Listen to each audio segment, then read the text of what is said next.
Gostaria de te convidar para abrir a sua Bíblia em Juízes, livro de Juízes.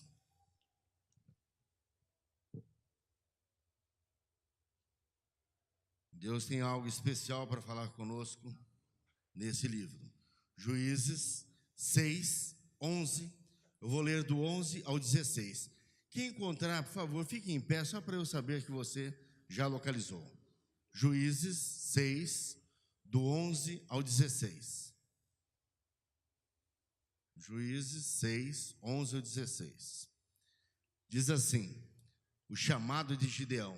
O anjo do Senhor veio e assentou-se debaixo do carvalho que está em Ofra, que pertencia a Joás, a Biesrita, onde Gideão, seu filho, estava malhando trigo no lagar para o esconder dos midianitas. Enquanto o anjo do Senhor apareceu a Gideão, lhe disse: ó Senhor,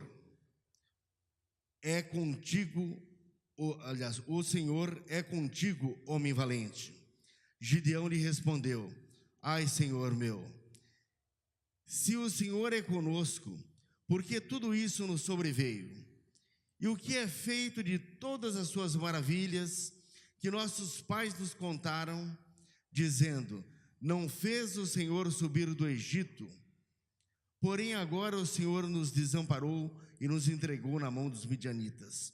O Senhor olhou para ele e disse: vai nessa tua força e livra Israel das mãos dos midianitas. Não te enviei eu?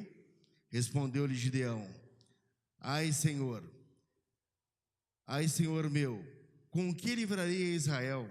A minha família é a mais pobre em Manassés, e eu o menor da casa de meu pai. Tomou-lhe o Senhor: eu hei de ser contigo, e tu ferirás os midianitas como a um só homem. Amém. Feche teus olhos. Ô Pai, obrigado, Senhor, obrigado por essa palavra, Pai, a qual o Senhor falou comigo ainda nesse dia, Pai. Ô Senhor, usa-me para falar com os nossos irmãos, Senhor, que o Teu Espírito esteja falando com cada um, Pai. Que essa palavra seja importante, seja uma palavra de meditação a cada um, Pai. Oculta-me, Senhor, Tu sabes que temos dependência exclusiva do Teu Espírito, Senhor Jesus. Ô Pai, rodeia esse templo com os Teus carros de fogo, Senhor Jesus, e que verdadeiramente não saia nada da nossa boca que venha desagradar a ninguém. Que essa seja realmente uma palavra muito importante a todos que aqui estão, Pai. A glória é exclusivamente sua, Pai. Oculta-me, Senhor. Eu te agradeço em nome do seu Filho amado Jesus. Amém. Pode sentar-vos. Quando eu leio esse texto, não tem como a gente não ligar pelo menos dois fatos: a nossa imagem e a nossa missão. Nós temos uma imagem e nós temos uma missão. Nós não estamos na igreja, não viemos à igreja, não fomos resgatados por Deus, não somos salvos só para vir à igreja, só para esquentarmos bancos, para estarmos aqui. Certamente Deus tem uma missão na minha e na sua vida. Como tem uma missão materialmente, tem uma missão espiritualmente. Ele vai nos usar espiritualmente. Existem razões, de fato, para que nós estejamos aqui. E eu percebo o seguinte, que parte integrante da vida de homens e mulheres de sucesso, dentro e fora das páginas das Escrituras Sagradas, a imagem adequada que as pessoas têm do seu contexto de vida, a maneira que as pessoas se enxergam de fato, que define claramente o desempenho da sua missão. Como você se enxerga, como você se vê, define a tua missão. Percebemos que as pessoas que têm sucesso, muito sucesso na vida profissional, etc., têm boas imagens de si mesmo. E os fracassados, aqueles que não obtêm sucesso, têm imagens ruins de si mesmo. A imagem não é boa. E eu quero te fazer umas perguntas nessa noite. Você já se deparou com um sentimento de incapacidade durante uma barreira? de chegar numa situação e falar: eu não consigo ir à frente, eu preciso de alguém, eu preciso de algo mais, eu estou necessitado. Você já parou numa situação dessa e disse: não vou conseguir, está muito difícil?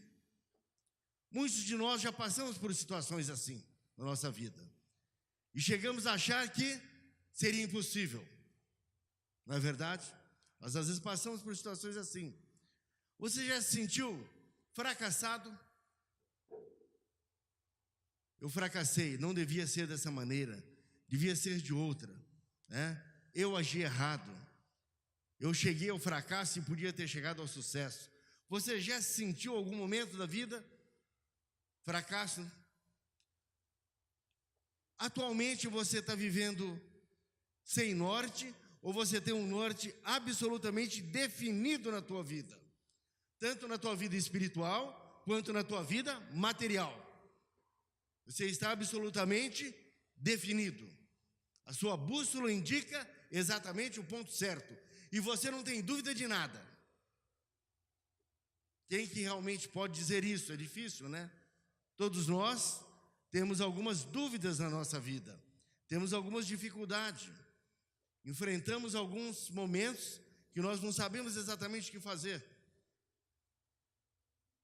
Gideão teve um encontro com Deus e foi restaurado a sua imagem.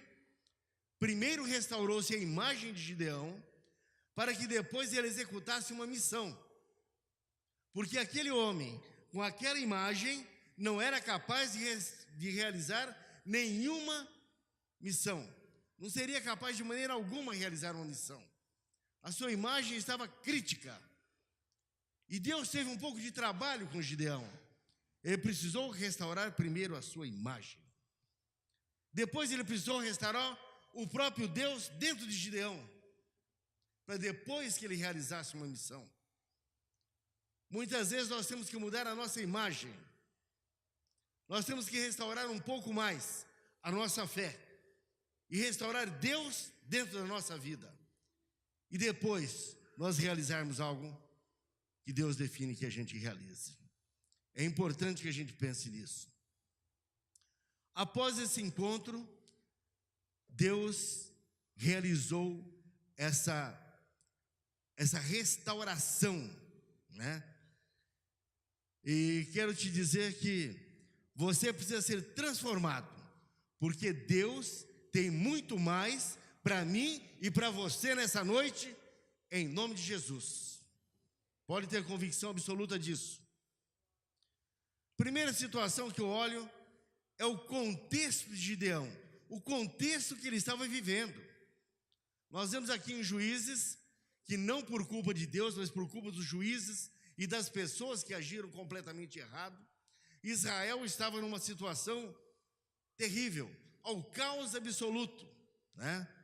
Totalmente esmagado, não podia produzir nada, tudo era levado. Eu vejo no versículo 2 e 3 do 6, prevalecendo o poder dos midianitas contra Israel, fizeram os filhos de Israel para si, por causa dos midianitas, as covas que estão nos montes, as cavernas e as fortalezas. Sempre que Israel semeava, subia contra eles os midianitas, os amalequitas e também os filhos do Oriente. Olha a situação. Israel, o povo hebreu, estava na terra que Deus o entregou. Eles haviam saído com mão forte do Egito. Viram muita coisa, o Mar Vermelho se abrir, nuvens de dia, né? Tochas de fogo à noite, colunas de fogo à noite. Eles viram a roupa crescer no seu corpo, sabiam dessa situação, tomaram posse de uma terra, mas naquele momento eles faziam cavernas nos montes, nos lugares de pedra, para viverem escondidos. Naquele momento eles estavam vivendo uma situação mais ou menos de morcegos e não de homens. Estavam procurando lugar para se esconderem, né? Totalmente escondidos. Estavam abatidos moralmente e psicologicamente. Um povo que estava completamente sem rumo, fazia cavernas e utilizava já existentes para se esconderem nos penhascos. Era exatamente essa situação. Viviam uma condição da qual vivem os morcegos hoje, escondidos em lugares escuros para não serem vistos. Olha a situação em que estava esse povo, por culpa dos seus erros, pelas suas idolatrias, por terem deixado o Senhor, seu Deus, né? Por terem participado dos deuses da terra, né? Terem feito culto a outros deuses, promiscuidades das mais variadas. Então Deus deixou que permitisse uma situação com esse povo. E em meio a esse povo, em meio a esse caos absoluto, tinha um homem ali, um menino ainda, Gideão. Você imagina como que estava o psicológico de Gideão, vendo uma situação dessa. E nós vemos que ele malhava trigo no lagar. Aliás, exatamente, malhava trigo no lagar, e o lagar é a parte mais baixa da casa. Lagar não é lugar de malhar trigo, lagar é lugar de pisar a uva, é fazer o vinho. Por isso que é na parte mais baixa da casa, possivelmente no porão. O trigo se malha num lugar visível, onde o vento ajuda a separar a palha do trigo, na parte mais alta que você tem. Era malhado em um lugar extremamente visível a todos, mas ali ele estava malhando num lugar extremamente escondido. Não era capaz de malhar o trigo, a produção da sua família, num lugar onde as pessoas pudessem vê-lo. Olha a situação caótica que ele via dos outros, da sua família e a sua imagem. Como que ele poderia, nesse momento, ter uma imagem boa dele? Se para malhar a produção, né, da sua família, ele tinha que ir num lagar, no lugar mais escondido da casa, no porão, para poder malhar esse trigo, para que as pessoas não vissem, os midianitas não vissem e não levassem a produção da sua família. Olha a imagem que esse rapaz tem dele mesmo. Ele olha para as pessoas, um caos. Ele olha para o seu país, um caos. Ele olha ao lado dele, não tem saída, né? Ele está numa imagem extremamente sofrida. A sua imagem era deficitária. Era impossível realizar alguma coisa com uma imagem daquela que ele tinha dele mesmo e do seu povo. Mas eu vejo o seguinte: Gideão teve um encontro com Deus, né? E precisou restaurar completamente a sua imagem. Precisou trabalhar primeiro a sua imagem, transformando a sua autoconfiança, transformando a sua autoimagem. Aquele menino que tinha uma imagem caótica precisava mudar a sua imagem, né? Ele é como alguém que você encontra e diz: ó Deus, ó céus, ó vida, né? Está tudo muito ruim, está tudo muito difícil, está tudo terrível, né? Que não te passa nada de bom e só profetiza mal, né? Ele estava numa situação mais ou menos como essa, e Deus tem que restaurar. Primeira coisa que Deus fez foi transformar a sua autoimagem. Eu percebo que Gideão demorou a aceitar a palavra do anjo. Veja aqui no 12, quando o anjo do Senhor apareceu a Gideão, lhe disse: o Senhor é contigo, homem valente. O Senhor é contigo, homem valente, né? Mas para ele que estava totalmente destruído, como que é comigo e como que eu estou destruído? Imagina o que passou na cabeça dele com essa frase. Como que ele é comigo e como que eu sou um homem valente se eu estou escondido na parte mais baixa da minha casa? Que coisa antagônica, né? Difícil de eu entender. Eu vejo que eles se achavam derrotado absoluto pela sua autoimagem. Olha o 13, claramente, Gideão lhe respondeu: ai, Senhor meu, se o Senhor é conosco, por que tudo isso nos sobreveio? e que é feito de todas as maravilhas que nossos pais nos contavam, dizendo: não nos fez o Senhor subir do Egito, porém agora o Senhor nos desamparou, nos entregou na mão dos midianitas. Ele se achava completamente derrotado, né? O Senhor não é conosco, o Senhor nos abandonou, nós estamos numa situação do nada, né? O que é feito de tudo aquilo que os nossos pais contaram? O que aconteceu com aquela situação quando saiu do Egito? A mão forte que tirou do Egito, por que essa mão forte não está aqui? Quero te dizer uma coisa nessa noite: a mão forte do Senhor está sobre a sua vida, está te protegendo, te abençoando, está indo na tua frente, está abrindo caminho, está abrindo portas, está mudando a vida do seu negócio, está mudando a vida da tua empresa, está mudando você dentro do seu trabalho. A mão forte do Senhor está contigo. Não acho que não está. Homem e mulher valente do Senhor. Mas ele se achava completamente derrotado, né? A autoimagem não tinha mesmo muito como ser positiva naquele momento. E mais do que isso, ele se achava extremamente incapaz. Olha no 15, respondeu-lhe Gideão: ai, Senhor, com que livrarei a Israel? A minha família é a mais pobre, Manassés, e eu o menor da casa de meu pai. Senhor, vou livrar a Israel de tantos povos. A minha tribo é pequena, a minha família é a mais fraca, eu o menorzinho da minha casa, né?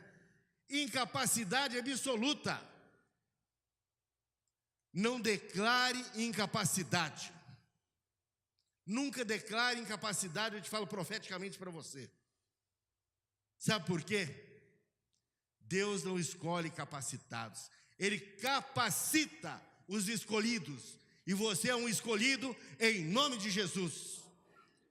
Portanto, você não declare nunca incapacidade, nem diante de uma oferta que for feita no teu trabalho, nem diante de algo na vida espiritual. Nunca declare sua incapacidade, porque você não é incapaz, você é capacitado por Deus. Ele te escolheu e depois te capacitou. Portanto, não existe incapacidade na sua vida. A tua autoimagem não pode ser de incapacidade. Eu vejo que tinha mais um problema na vida de Gideão. Ele estava completamente incrédulo. Eu não acreditava em mais nada. Olha, versículo 17. Prosseguiu Gideão: se agora achei graça aos teus olhos, dá-me um sinal de que és tu que falas comigo. Se eu achei graça aos teus olhos, dá-me um sinal, né? Que é tu que falas comigo. Aguarda um pouquinho aí, deixa eu buscar um presente. Foi lá, cozinhou um cabrito, fez um cozido, um molho e tal. Colocou, o anjo olhou para ele e falou: entorne em cima da rocha, coloque na rocha.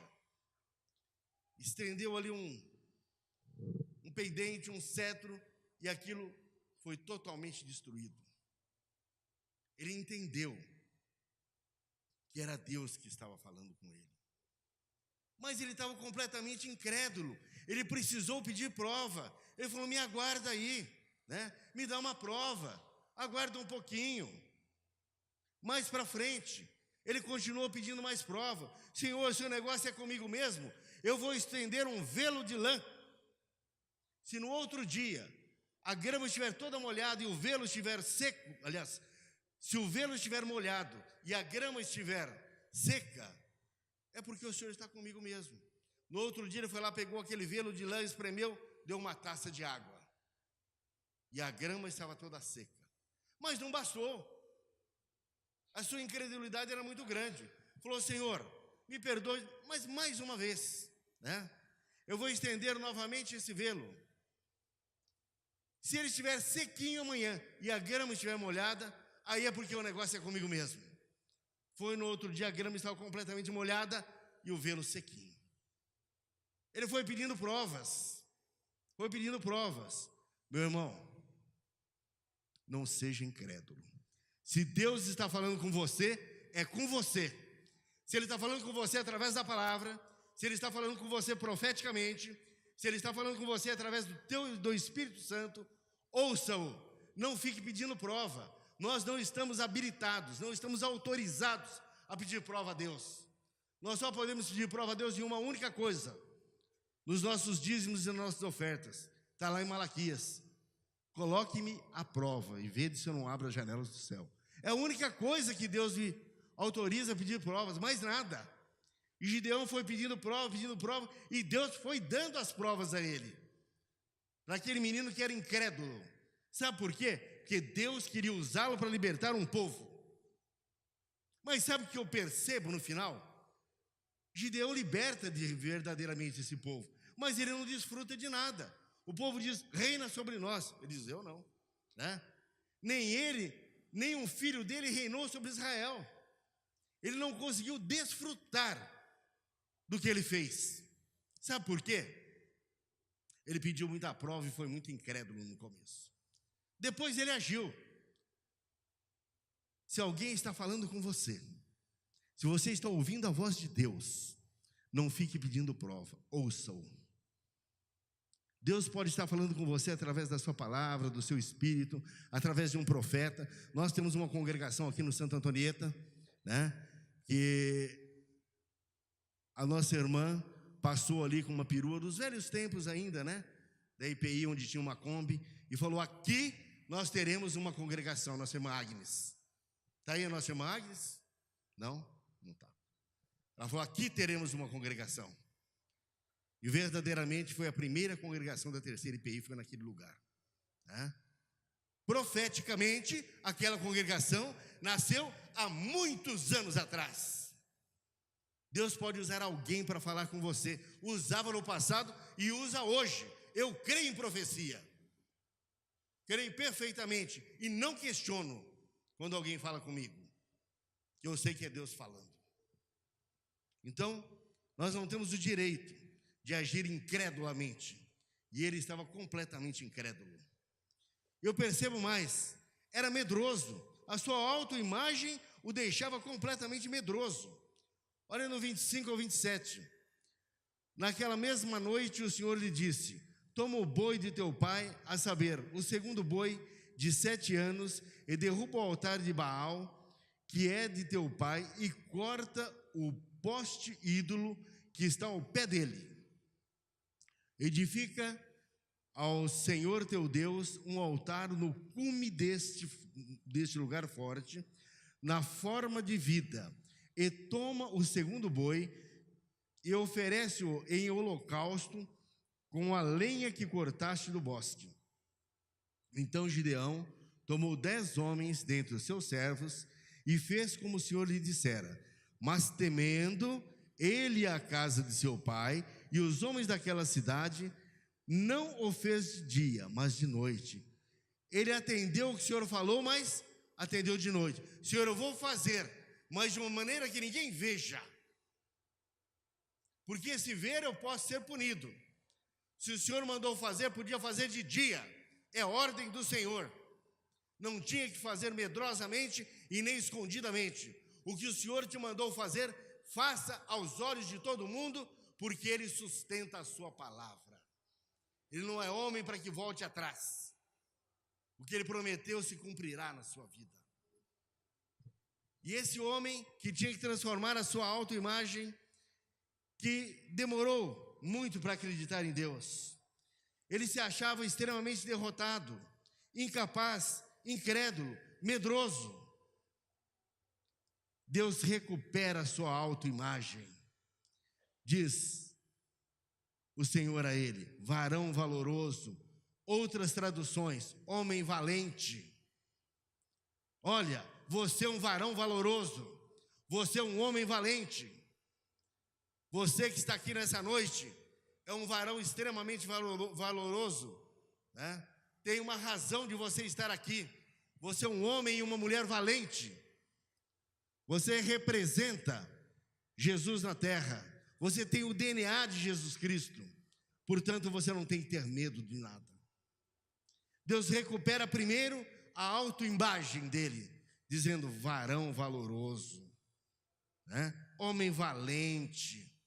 Esquece tudo isso daí que eu estou passando por cima. Estou passando uma borracha nesse seu medinho. Você é um homem valente.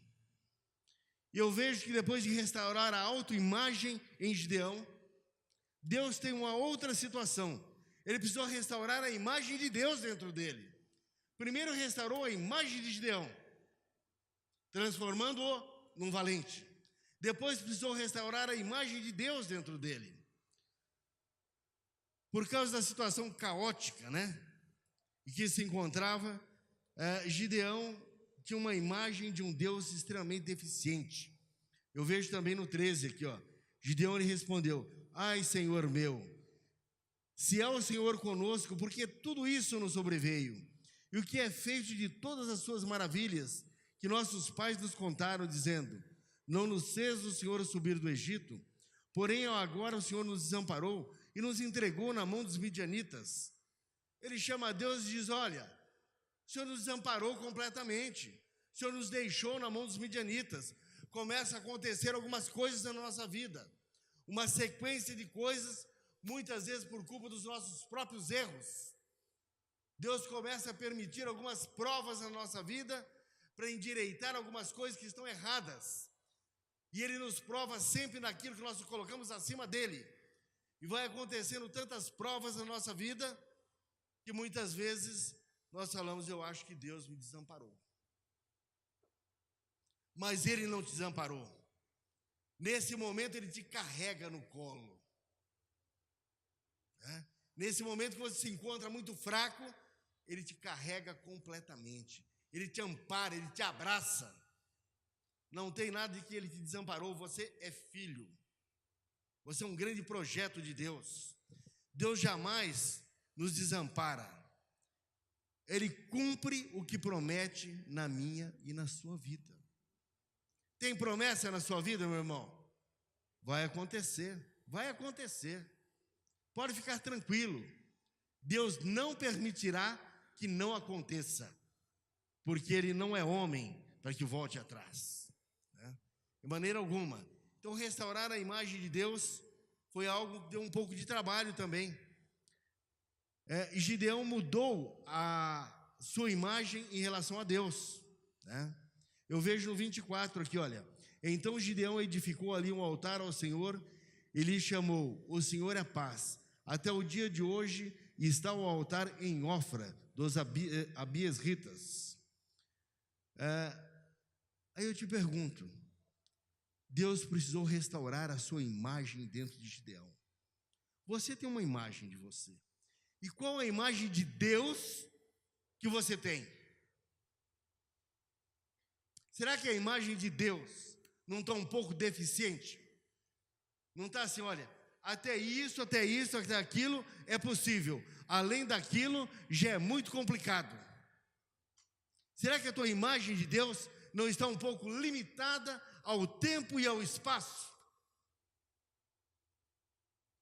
Não está permitindo que Ele faça coisas fáceis na sua vida, mas as difíceis você não acredita. Como está sendo a sua imagem de Deus? Os milagres acontecem na sua vida à medida que você tem uma imagem perfeita de Deus. Ele pode tudo na tua vida.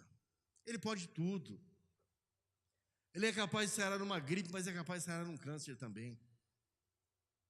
Ele é capaz de levantar o abatido. Ele é capaz de unir a tua família. É capaz de restaurar o teu filho. É capaz de restaurar a tua filha. Ele é capaz de resolver o teu problema financeiro. É capaz de resolver o teu problema profissional, empresarial. Ele é capaz de absolutamente tudo, desde que a sua imagem não seja deficitária dentro de você. Qual a imagem de Deus? Como que está a imagem de Deus dentro de você?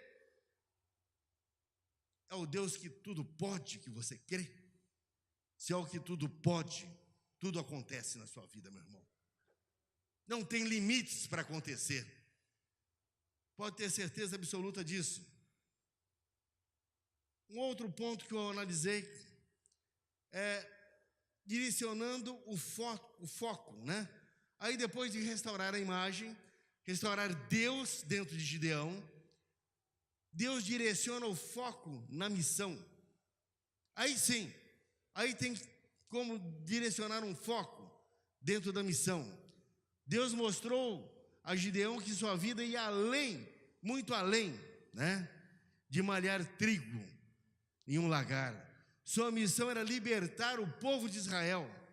Sua missão era muito maior, libertar dos midianitas, de todos os povos que invadiam, né? Eu vejo no 14 aqui a clareza. O Senhor olhou para ele e disse: vai nessa tua força e livra Israel da mão dos midianitas. Não te enviei eu? O Senhor te colocou naquele lugar, não foi por acaso. Ele te colocou ali. Ele te enviou ali. Você não pode voltar atrás ou achar que as coisas não vão acontecerem. Não te enviou o Senhor? Por que você está querendo retroceder? Por que você quer dar um passo para trás? O Senhor te enviou, Ele te entregou algo na tua mão, e é para ser grande. É com autoridade, inclusive. Não tem por que voltar atrás, o seu Deus é grande. Não precisa contar o seu problema para Deus. Fala para o seu problema o tamanho do seu Deus, rapaz. Fica mais fácil, né? Fica mais fácil. É muito mais tranquilo. Você vai ver que as coisas vão acontecerem.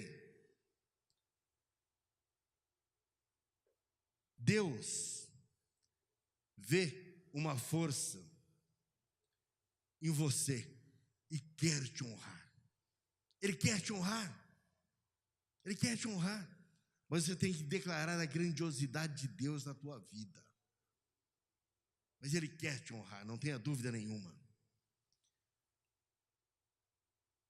Tudo que Deus faz tem propósitos bem definidos, né? Quero te dizer o seguinte: você não é o fruto do acaso. Você não é um erro de um casal. Você não é um acidente de alguém que não queria ter filho e de repente você nasceu. Não é isso. Você é alguém muito importante para Deus. Você é o resultado dos sonhos de Deus. Sabe o que significa ser os sonhos de Deus? É você. Você é o resultado dos sonhos de Deus. Você não é um acidente.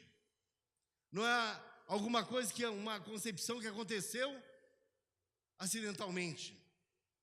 Você é o sonho de Deus. Você é o projeto de Deus. Você tem uma importância muito grande. É algo grande que você significa. Varão e varoa valorosa. Você é extremamente valoroso para Deus. Você tem um valor muito grande. A sua importância é grande demais. Você foi criado para cumprir uma missão, né? Deus tem uma obra na sua vida, e a partir da tua vida, na sua vida e a partir da sua vida,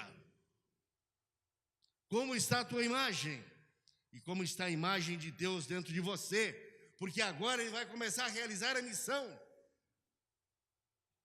Isso tem que estar muito bem restaurado. Isso anda juntinho.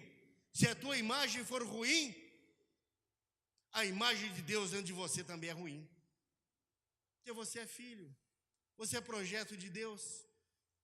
Como é que você que tem uma imagem ruim de você e que as pessoas pensem que você tem uma boa imagem de Deus dentro de você? Não. Anda junto. A tua imagem está ligada à imagem que você tem de Deus. E a partir disso, Deus começa a usar a tua vida definitivamente para uma grande missão, para uma grande realização, para um grande fato, para um grande despertar em você, na tua família, nos teus amigos, na tua igreja, onde quer que você esteja. Você não é ao acaso.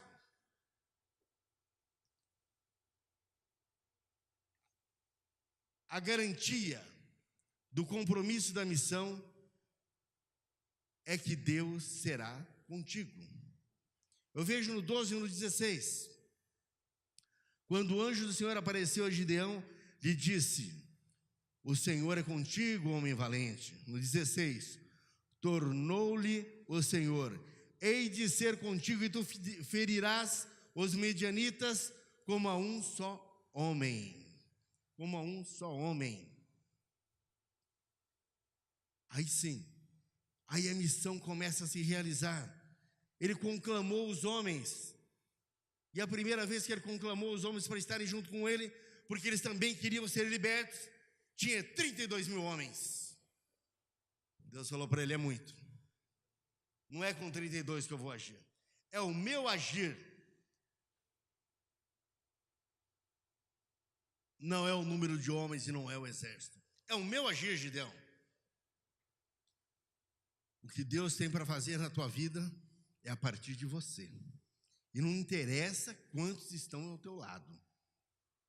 Deus quer realizar a partir de você. Senhor Gideão, 32 mil é muito.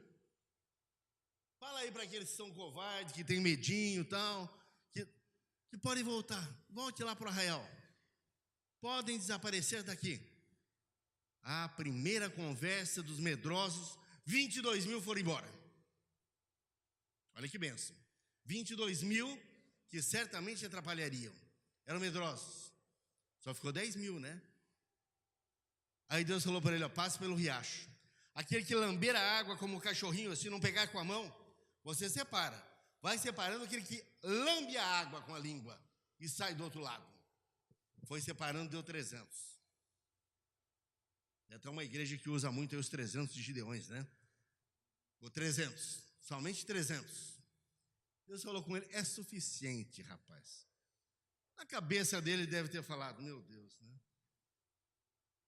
O povo lá é como formigueiro, é muita gente, e eu com 300. Mas sabe o que acontece? Porque não eram eles que tinham que lutar, é Deus que lutaria por eles. É Deus que lutaria. Deus deu a ele estratégia. Olha, toque buzinas, batam nos cântaros, quando eles estiverem reunidos, e eles vão acabarem se jogando um contra o outro, né? Faça isso. E ali naquele vale, eles deram a volta, fizeram muito barulho, mas eram muito poucos, né? O barulho era de Deus. E eles começaram a se ferirem, se fugiram, eles correram atrás e buscaram os despojos de guerra e trouxeram tudo e definitivamente ficaram livres daquele povo. E Israel ficou livre a partir da missão de Gideão. A partir do momento em que restaurou a imagem, que restaurou Deus dentro de Gideão, aí a missão aconteceu. Você tem uma grande missão, mas se você tiver uma imagem baixa, ela não acontece. Se você não tiver uma grande imagem de Deus dentro de você, também não acontece. Você não está por acaso no lugar que você está. Você está aqui nessa noite com uma grande razão, com um grande objetivo. E Deus vai fazer uma grande missão a partir da sua vida e de você. É a partir da tua vida que Ele vai realizar algo grande. Por isso que você está aqui, meu irmão. Você não está por acaso.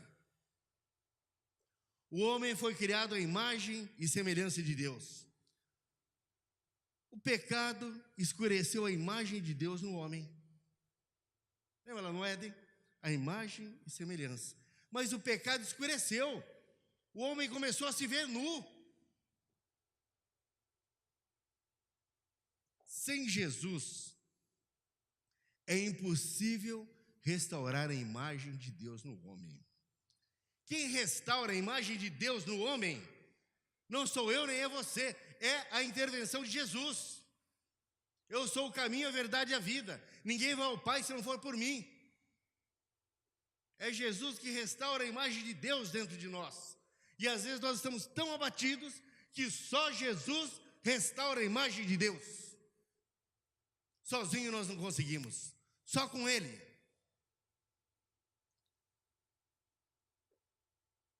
Não permita que ninguém, nem mesmo você, venha destruir uma imagem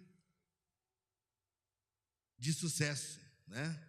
você tem uma imagem de sucesso. Não aceite, não vista a imagem de fracasso em momento algum. Que o plano de Deus não é que você fracasse.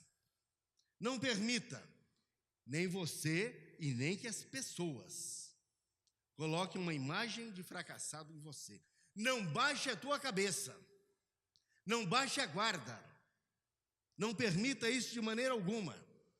É muito importante que você tenha uma imagem de sucesso. Sua vida vai além de você mesmo. A gente não entende isso, mas a nossa vida vai muito além de nós mesmos, né? A minha e a sua missão, meu irmão, eu posso te garantir uma coisa: não é malhar trigo no lagar. Se nós tivermos que malhar trigo, será nos lugares mais altos, onde o vento vai nos ajudar a separar a palha do trigo. A nossa missão não é estar no lagar. A nossa missão é muito grande, é muito alta na nossa vida. Viva para a glória de Deus e viva para abençoar as pessoas. Você é bênção onde você está. A tua imagem tem que transcender bênção. Você tem que mostrar que Deus está dentro de você. As pessoas olharem para você e falar: vale a pena ir naquele lugar. Olha, ele passou por dificuldade, mas parece um louquinho, está dando risada e glória a Deus o tempo todo. É isso que precisa acontecer na nossa vida. É confundir verdadeiramente as pessoas. É importante que isso aconteça. Nós temos que abençoar a vida das pessoas. Uma igreja acolhedora abençoa as pessoas. Ela se preocupa com a imagem que o irmãozinho está tendo. Ela se preocupa com a situação que o irmãozinho está. A igreja acolhedora ora para que Jesus restaure Deus dentro da pessoa também. A igreja acolhedora está junto com a pessoa nos momentos de dificuldade. A igreja acolhedora é bênção na vida das pessoas e não indiferença, meu irmão. É isso que nós precisamos de verdade. Nós precisamos ter esse diferencial. Viver para a glória de Deus e para abençoar pessoas. Se nós não abençoarmos pessoas, nós não fazemos parte do slogan que nós temos de igreja acolhedora. Temos que abençoar as pessoas. Amém? Eu quero te fazer um apelo. Se você está se sentindo com a sua imagem um pouco deficitária, eu não vou dizer derrotado ou com uma imagem esmagada, que ninguém está. Todos aqui são filhos do rei. Mas se você está com uma imagem um pouco deficitária, se você está se sentindo incapaz diante de uma situação, se você está precisando renovar a sua fé, muitas vezes eu preciso renovar a minha fé. Constantemente eu faço isso. Se você está sentindo medo de alguma coisa, venha até a frente que eu quero orar por você. Eu quero me despedir dos nossos irmãos que estão nos assistindo pela rede social. Que Deus o abençoe e que você tenha uma semana maravilhosa na sua vida.